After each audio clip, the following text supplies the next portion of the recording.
The reason why Germany was the biggest and most powerful, and the reason why everything is documented by Germany, was actually, like I say, because I owned Germany, and I was documenting everything I was doing. So all my work sites were documented, everything was documented, which is why all documentation started with Germany. Because I bought Germany. I had the money, I had the power, I had the money, I had the people, and I had Panama. So I owned Germany. So Germany was just simply doing my wishes, which is what the Führer or the leaders of Germany would say to the people.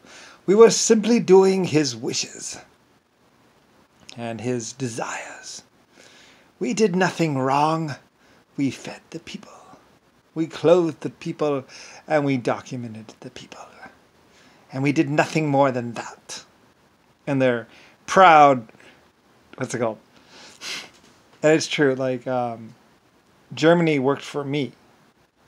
Germany was simply doing everything, I think, everything that I wished or I desired, which is basically leading us into a bold new future.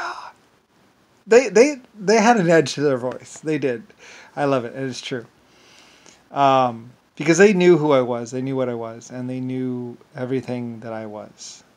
They knew I was epic creator of 800 galaxies and the Lord LS, or Lucifer Star. And, like I say, it was a great honor to them. It was a great honor to anyone who actually worked for me. Because, I was creator of 800 galaxies and of particulate matter and of races and feeder and clother of whole life systems or whatever. The whole, everyone else, that would come to know me and Germany and everything else it would be like a hand reaching down and picking you up and saying, come with us.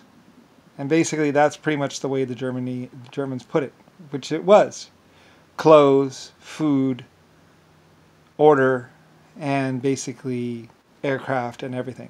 Germany saw me for who I was and said we're with him, and basically ran towards the future and technology, and basically LS, Lucifer Star, me. And that's why Germany was everywhere. That's why Germany wore the best clothes, the best equipment, had the best equipment and the best everything. And a lot of people were jealous of that fact. A lot of people were jealous of me, but the other people knew that one day they would. And Germany and Britain, or Britain and India, and even India knew that one day they too would be stepping up to this great high place that is me. I mean, Germany was very open and honest with everything. It's like, you are here now. In 10 years' time, you will be here if you listen and follow us to the letter. To the letter. And they were proud of who they were. I was proud of who I was. We were order, we were technology, we were the future. And that's what Germany would say. We are the future. The language is a little bit off. We needed a universal language, which became English. But once it was taught to the rest of them, we had whatever. I can't really do it. Anyway, I love Germany. Germany was style. Germany was grace. Germany was a better way of life, and was embracing technology in all its glory. And a lot of people didn't really understand.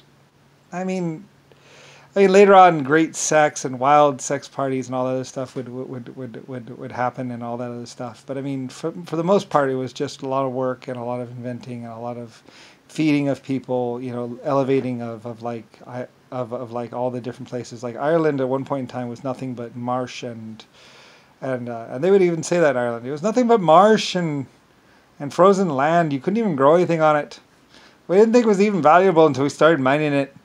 And then we found the gold, and it looked like iron and coal. But it wasn't gold, it was black. Iron and coal and stuff. And so, better fuel sources, which was actually originally discovered in England. England was the very, very, very, very, very, very first coal site.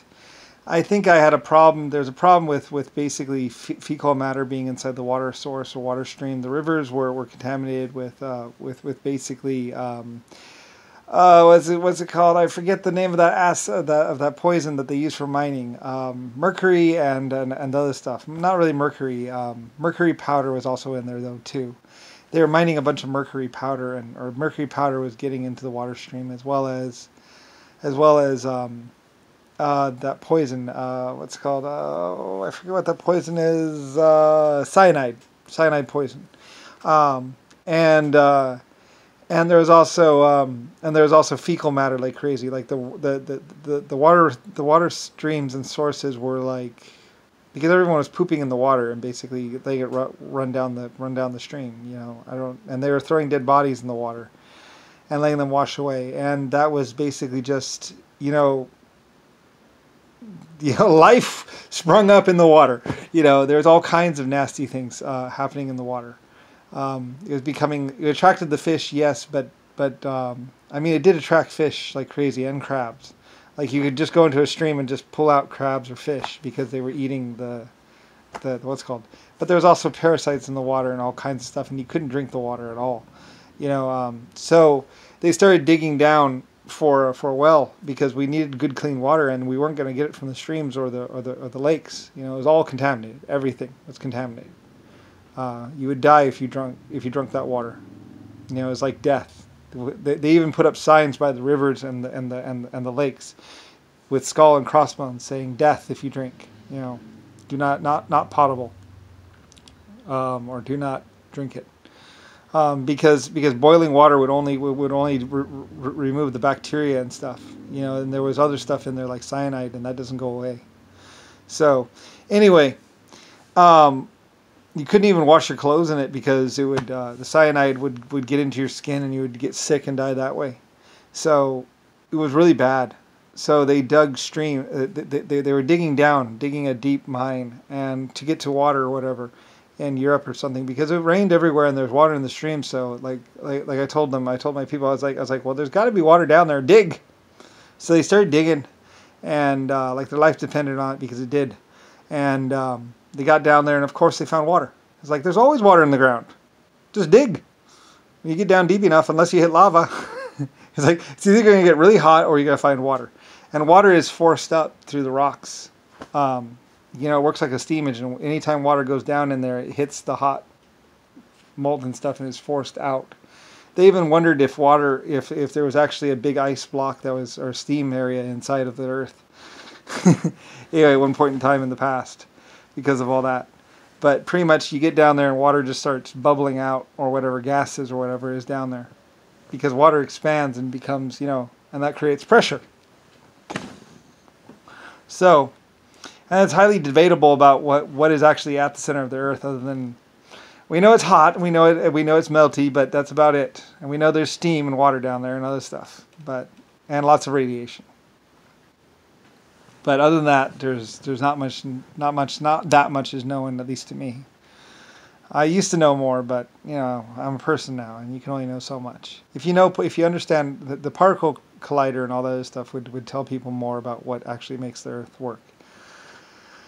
Anyway, it also has to do with a fusion reaction with nowhere to go.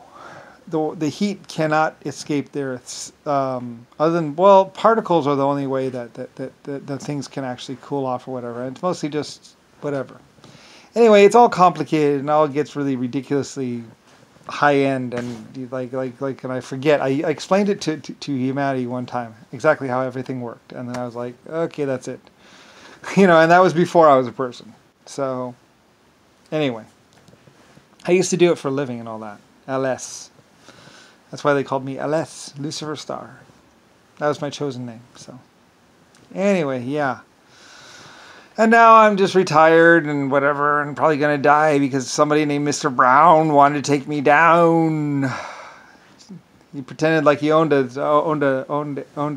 what's called a toilet company, but he really didn't. He just went in there and tried to kill everyone and all that stuff, just like everybody else.